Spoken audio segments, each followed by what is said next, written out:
काज़ी अहमद ऐं आसपास बदमनी वधी वई ॾोहारियुनि तर तपाए छॾियो। चोर घर में दाख़िल थी लखे रुपयनि जो सामान बुहारे विया।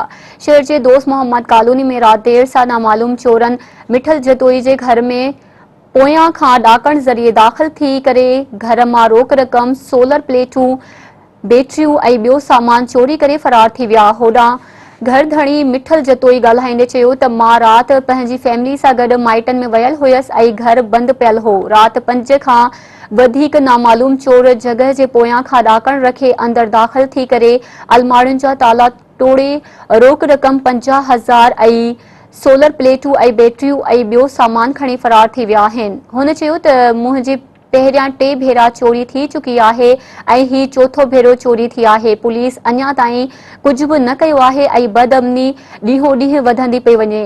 हुन वस वारनि खां मुतालबो कयो त चोरनि ख़िलाफ़ सख़्त खां सख़्त कार्रवाई कई वञे ऐं चोरी थियल रोक रक़म ऐं ॿियो सामान वापसि कराए ॾिनो वञे।